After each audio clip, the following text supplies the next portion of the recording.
seeing all these bands and just hearing a lot of different music that I hadn't heard. And I just started thinking that I want to be in a band. After the Runaways broke up, nobody wanted to touch me. I don't know if it was the way I looked, my reputation in the band. So many people said, lose the guitar, change the style. To me, that's very sexist and quite misogynistic.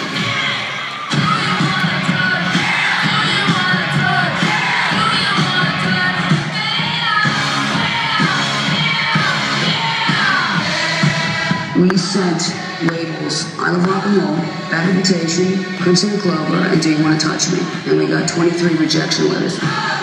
There was no way to get the music out unless we did it ourselves. And Kenny borrowed his daughter's college fund, and we printed up, I think, like 5,000 records and sold them out of the trunk of the car after the shows. There's a lot of things that I like, but I love rock and roll.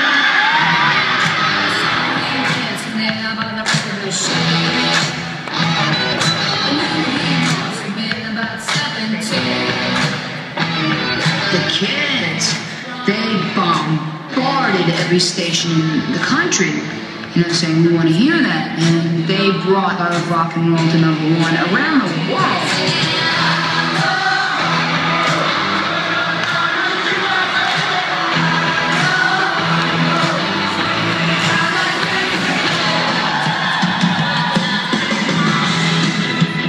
Whether you're female or male, that has nothing to do with whether or not you can play music.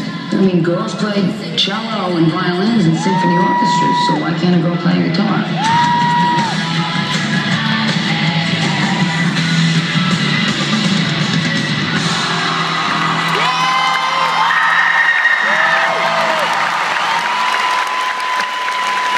Please welcome Miley Cyrus.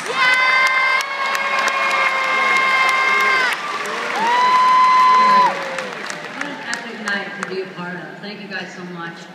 I'm going to start off this induction with the first time I wanted to have sex with Joan Jett. Yeah! You go, Miley! We were doing Oprah together, and I go up to Joan's hotel room, and Joan opens the door, and I come in, and Kenny Laguna is laying in bed, and I don't know what the fuck is going on. There's towels shoved underneath all the door cracks, shower caps around all the smoke detectors. Joan is running around spraying orange smell cleaner to mask the smell of the pot, that's what you guys call it. And we go into her bathroom, and the show was where new artists got to perform with their idols, and I wanted to perform with Joan, of course. And we were in her bathroom, and we were smoking, and we were just talking. And this was one of the moments in my life where I wanted to be as present and absorb everything that she said to me. I listened to her talk about her days with the Runaways. She talked about music. She talked about why she loves animals and she doesn't want to eat them. We're not going to eat the animals. And I was getting to have this moment with someone that to me is Superwoman. What Superwoman really should be. And at first, having this honor to induct Joan Jett into the legendary Rock and Roll Hall of Fame, it was overwhelming. There was so much that I could say, and she has had a life in music that is rare. She's had a career decades long. She's been the first to do many things, and not just as a woman, but just as a badass being on the planet. But this one story is my favorite. So on one trip, Joan went to entertain the troops in Turkey in the Middle East, and Joan was traveling with the Secretary of Air Force, and Joan had requested a trip to Jerusalem while she was playing on the USS Bataan in the harbor of Haifa. And not acquainted with the culture, and all covered up in jackets, it was a cold day, and she was looking kind of androgynous, Joan accepted a yarmulke from one of the guards, and she went over to the men's side of the wailing wall to make a prayer. Oh, shit. And just as Joan noticed a bunch of other women on another part of the wall, Joan's Israeli colonel assigned to the trip appeared freaking out and screaming at Kenny, "International incident!" And the American Marines watching this were getting ready to protect Joan from the Orthodox worshippers who would try to exact retribution if they knew about the transgression. So everyone agreed to never speak about this. Sorry. And swore that Joan was the only woman to ever stick a prayer in the men's side of the wailing wall.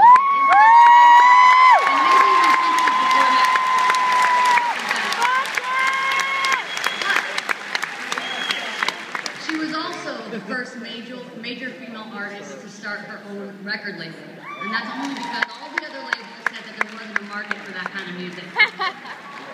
And Kenny Laguna, I want to say something to you. I want to say that you're a fucking genius. And this is why. Because when 23 record labels were saying no, you started Blackheart Records together with Joan, by the way, using his daughter's college savings, selling records out of the back of your Cadillac.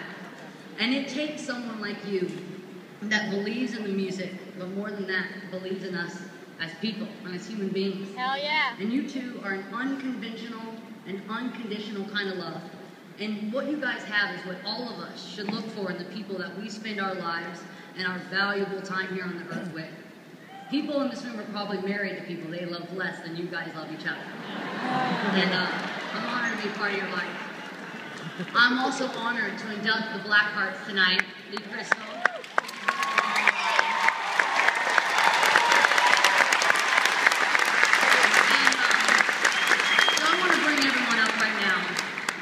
I do want to say one final story about when I knew that I loved Joan so fucking much. And this shit kind of fucks me up because this was a day that she was dedicating her time to an upcoming project for my foundation, and it was supporting the LGBT homeless youth. She was running around my backyard. She was with my dog, playing with my pig, and I played the Tibetan bowls for her at sunset, and Kenny and Joan, they sang along with these bowls. And this relationship seemed so different than the one only 5 or 6 years ago, smoking pot in Oprah's bathroom, or whatever the fuck was that. Oprah was paying for it. It wasn't her bathroom, but she paid for it. And I now looked at her less of a deity, but now I have this connection. And I have this connection with her that she can be a guide for me. And growing up, my dad always kept me around music, and I spent a lot of time with all different artists. But I know there isn't one other person on this planet that's been an inspiration to me like you have. And Joan's music, her activism, who she is. And in all of our lives, all of us will experience people who are going to try to tell us who to be and what to be. Fuck those people!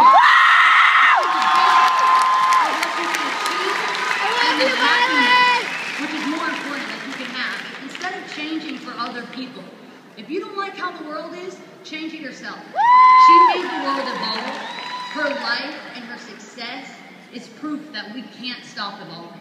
And I want to thank you for fighting for our freedom, Joan, and I love you so much. And it really is nice to inducting you in the Blackhearts and the Rock and Roll Hall of Fame. Get up here!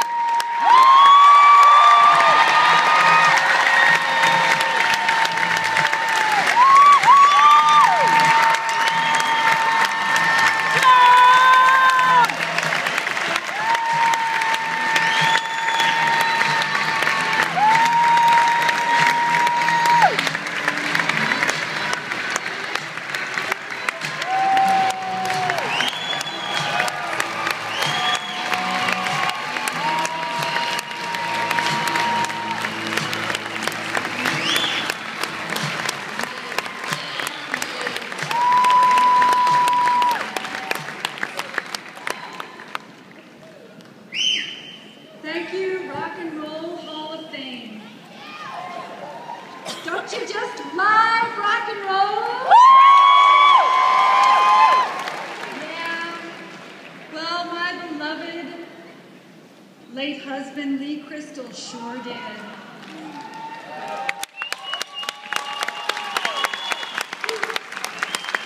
He would have been very honored with this recognition. He really loved playing rock and roll music with these three, Gary, Ricky, and Joan. Guys, Lee loved you and always treasured the time you shared on the road shows, in the studio, and even being bored in hotel rooms and getting into mischief. But mostly collaborating on and creating some really great music together. Joan, Lee was so gratified to be with you on the stage. He admired your strength and talent. He always appreciated the opportunity to rock those drums behind you and Gary and Ricky.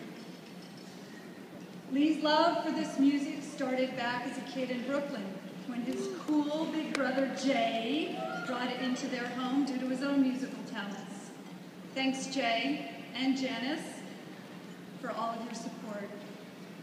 Thanks, Suki and Harold Sackett, Lee's folks, for being supportive parents as Lee banged away on his drums in their small apartment in spite of neighbors' complaints to develop into the skilled drummer he was determined to be.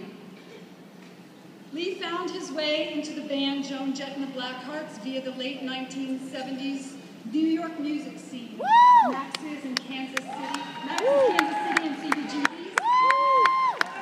He became a part of that scene and his reputation as a hot drummer grew.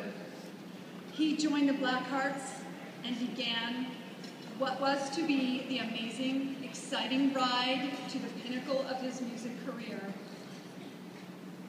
Meryl and Kenny Laguna, Lee would want to thank you both. You were woven into his heart. He'd want to also thank Eric Amble for sharing the crazy early days of this experience. And he had great affection for all the Blackheart family, all the road crew, office folks, and of course, the fans.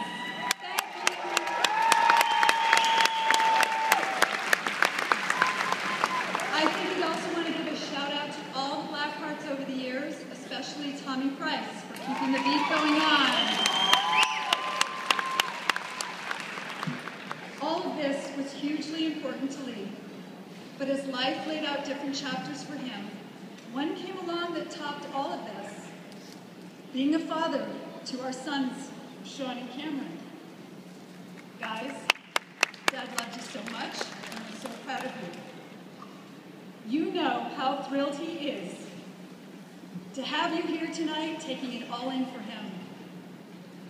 Lovers of rock and roll, the next time you hear that iconic drum beat, you know the one that kicks off I Love Rock and Roll, and you lean over to crank up the volume, you'll know that's Lee, a rocking drummer grooving with a real rock and roll band, Joan Jett and the Blackhearts. Fuck yeah!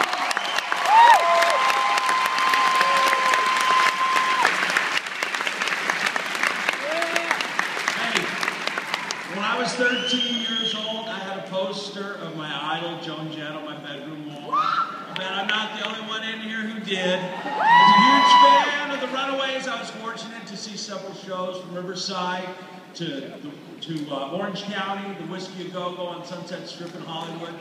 I have a fond memory of after one of those gigs presenting to Joan a leather belt on which I had hand-tooled the Runaways logo and two little guitars with my Tandy leather kit. Who would have ever guessed?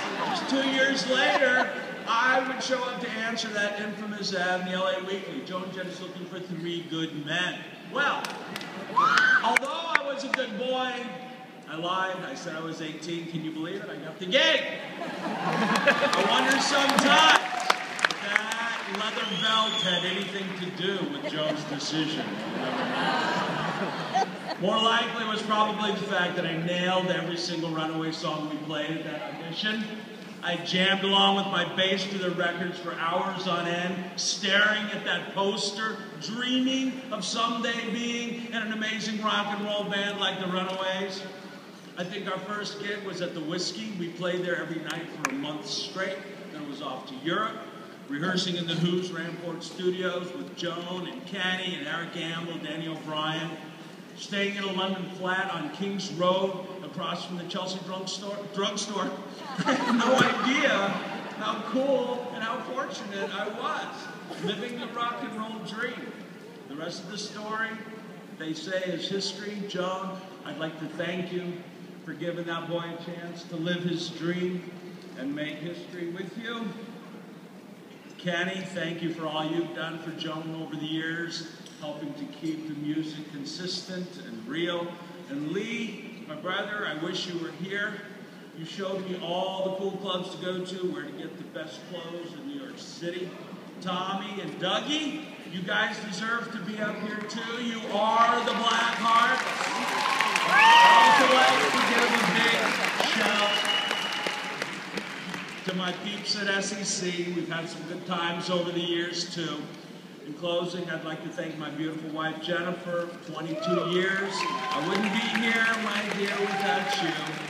My wonderful and talented son Alden, I love you, buddy. Keep rocking those drums. Mom, Dad, I know it was difficult. Thanks for letting me go and being so supportive all these years. I love you all. Thank you.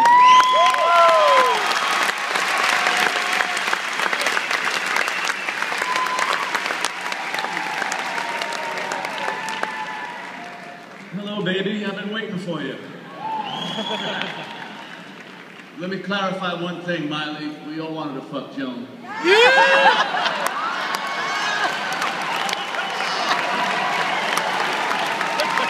Sorry, babe. I'm from the Bronx. This is how I speak. In 1965, I watched two bands on the Ed Sullivan Show that would forever change my life. The Beatles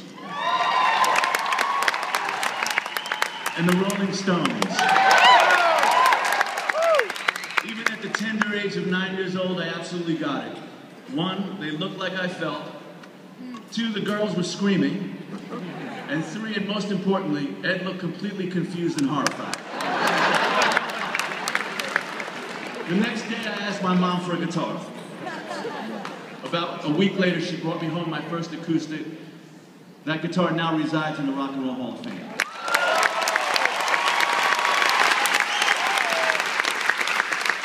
So I'd like to thank my mom for bringing home that guitar and for all her support that continues to this day, but mostly for never asking that dreaded question.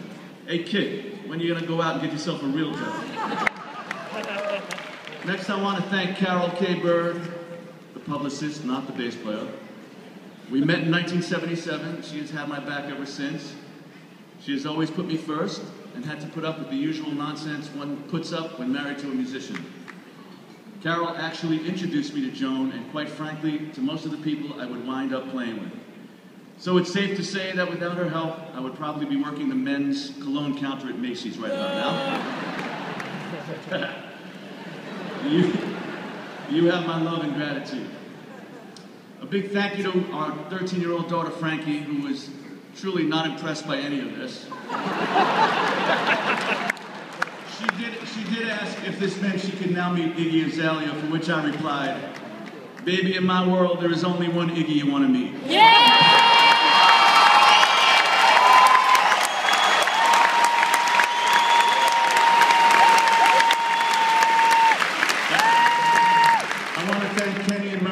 For believing in Joni when no one else did.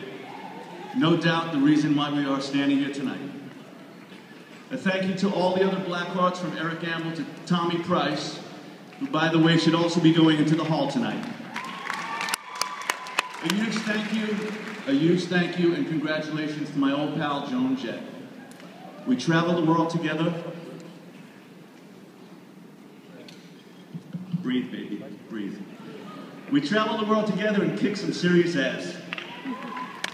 You can be sure the tank was always on empty when we left the stage, and I am proud to have been part of your journey.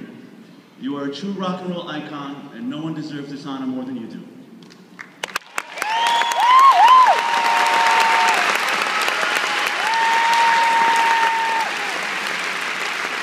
To the fans for remembering the core four, Joan, Gary, me, and sweetly Crystal.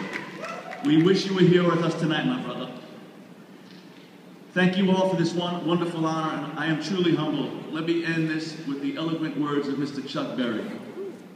Hail, hail, rock and roll.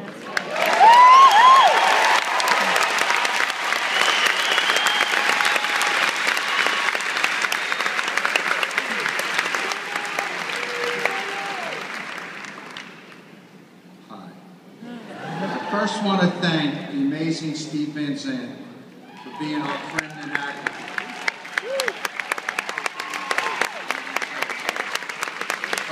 I was 16, I had a record deal and was on the charts with bubblegum music. By the time I was 19, I was a has-been loading boxes a million miles from the record business. But thanks to Peter Mead, I started the next chapter. For some reason, the British punks loved bubblegum, and I spent most of the 70s in London, wearing a cape and sitting behind a console. I want to thank Bill Kerbishley, Steve Lieber, and Matthew King Kaufman for lifting me up when I fell. Toby Mamus had a vision. He wanted me to meet Joan Jett and help finish the final Runaways tracks. I didn't see the point, but Merrill, my partner in business and life, said she'd been reading about Joan and thought she was going to be significant. Without Merrill's encouragement, that seminal moment would not have happened. Thank you, Merrill. Joan walked into the room, the Riot House, and I just said, wow, what is this? She was strong, talented, and musically self-possessed. Joan is the purest person you could ever meet. She walks it like she talks it. No separate public persona and private persona. Just the real deal, 24/7. Joan Jett is rock and roll.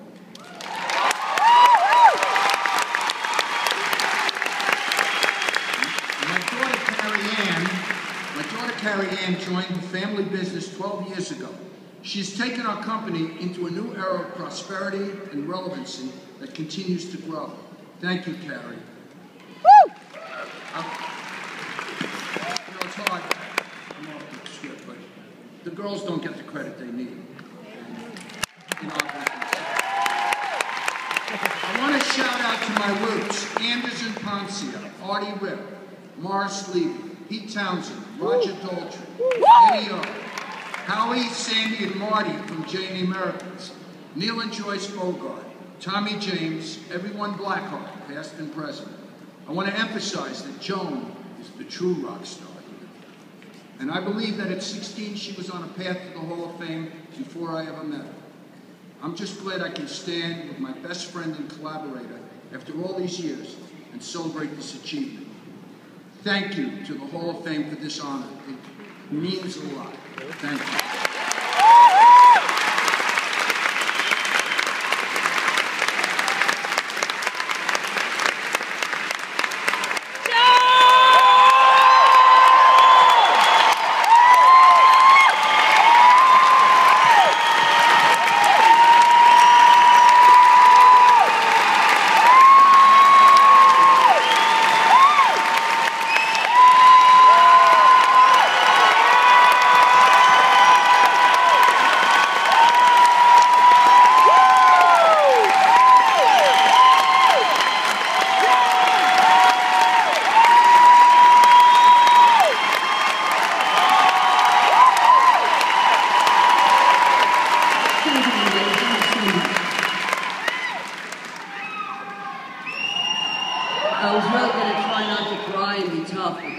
That's a little overwhelming now. Thank you.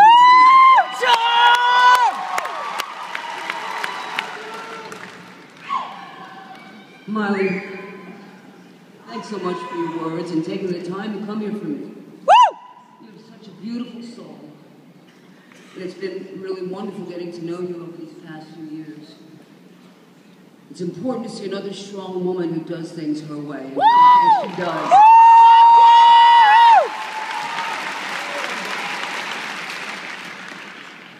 First off, I really want to acknowledge my parents, Jim and Dottie, who can only be with us in spirit, which I know they are.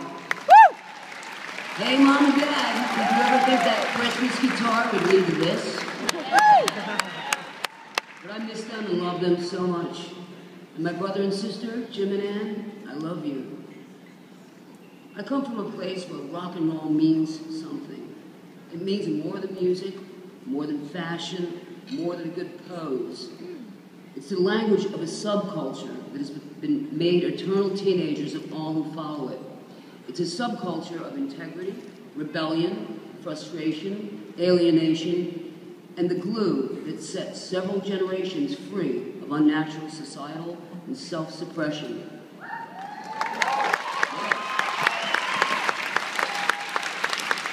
Rock and roll is political. It is a meaningful way to express dissent, upset the status quo, stir up revolution, and fight for human rights.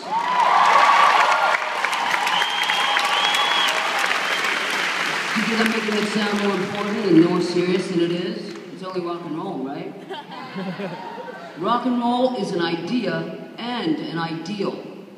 Sometimes, because we love the music and we make the music, we forget the political impact it has on people around the world. There are pussy riots wherever there is political agitation.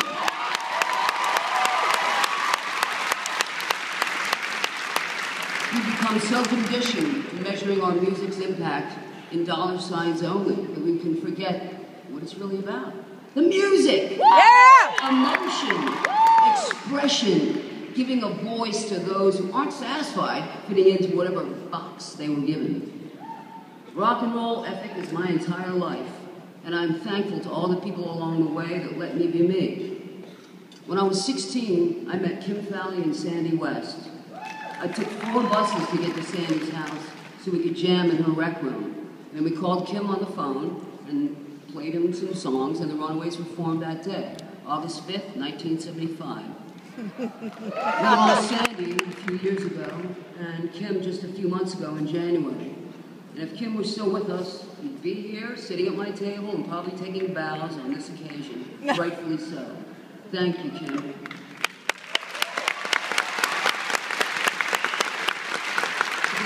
If we did nothing else but write Cherry Bomb, it would have been great. But we made some history. Thanks to my co-conspirators, Sandy, and all the Runaways who shared this unique and unrivaled perspective of rock and roll.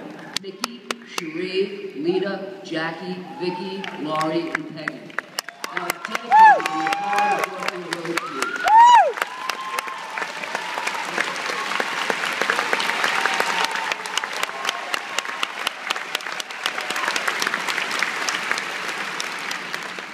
And after the Runaways, I met Kenny Laguna to work on a previous project that I had committed to. And his wife Meryl had encouraged Kenny to meet with me as she had read about me and thought I was significant. And they decided to manage me. Every label turned me down, saying I should lose the guitar or just they didn't hear any hits. We started Blackhearts Records with their baby Caryn's college fund and pressed our own records. And I Love Rock and Roll went to #1.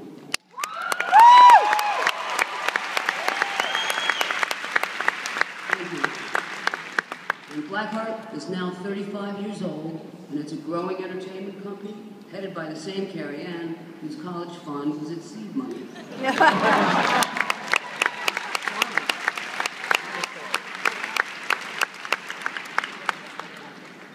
She has reinvented Blackheart, but has kept our mission alive. Thank you, Caryn, and thank you, Meryl. When I met Kenny Laguna, I found a best friend, a writing partner, a bandmate, a producer, a manager, and a soulmate.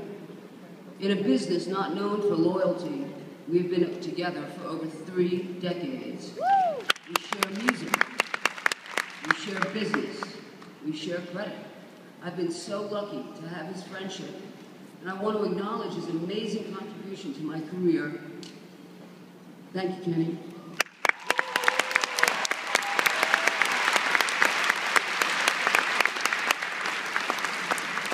In London, at the start of my solo career, Pete Townsend said to Kenny and me, "Go see Bill.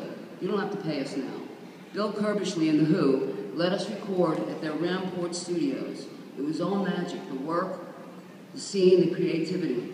This gave us the ability to build a buzz and mystique that is so critical to rock and roll without anyone's interference. Kenny reached out to his friends Neil and Joyce Bogart to help put out our record.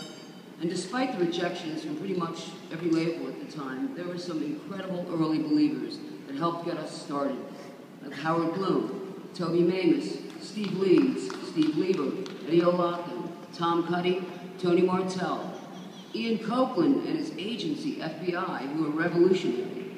The FBI guys like John Huey, who still is our agent, and Rick Shore, worked hard for us, and I'll never forget. There have been so many people along the way that have been advocates and friends throughout my career. I want to thank Little Steven and Dave Grohl.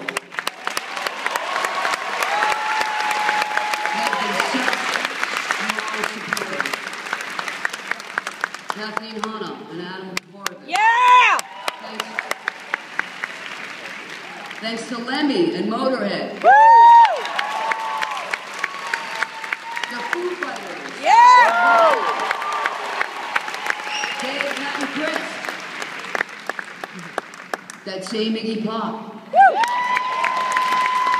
Rodney Bingenheimer, Debbie, Chris, and Blondie, Ramones, Alice Cooper, Robert Baldwin and Pete Townsend, Cheap Trick, Ian Mackay, Fugazi, and Discord Records. My fellow inductees, Green Day, Billy Joel,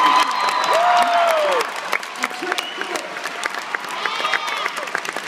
The band X, Robert Plant, Darlene Love, all the rock girls out there, Stephen, Joe, Aerosmith, The Replacements, Black Mass and Social Distortion, Nick Fuller, and so many others. Rob Light, Rod Essick, and CAA, thank you. Thanks to Kristen Foster and PMK. Thanks to our lawyers, Oren, Jason, and David. Thanks to Michelle Fayetta, Howard Crank. Thank you, Elliot Saltzman, for all your hard work and coordination tonight and since 1980.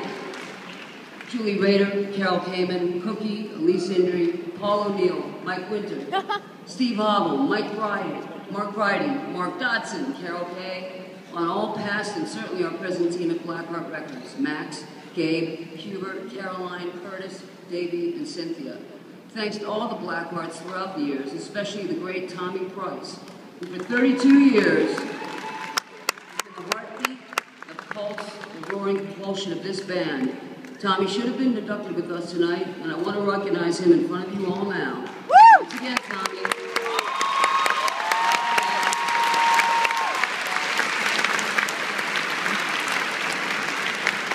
But also Tony Bruno, Eric Gamble, Kazim Sultan, A.C. Slade, the Uptown Horns, Tom Panunzio, and my fellow inductees, Ricky, Gary, and Lee, via Mark. And of course, the current Blackhearts, Tommy, Kenny, Dougie Needles, and Hal Seltzer. And my crew, Billy Crater, Ed Sargent, Zach Nagy, Brandon Southern, Annie, and Beef. I want to thank the Hall of Fame, Joel Perezman, Alex Coletti, Lisa Testa, Betsy Hill, John Landau, and Jan Wenner. Thank you, everybody. Yeah.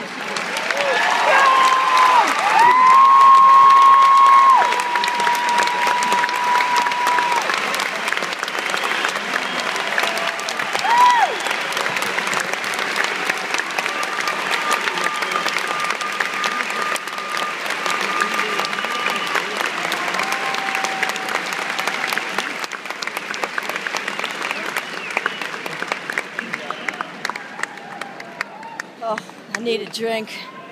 Oh, I cried. It was Please welcome Zach Brown and awesome.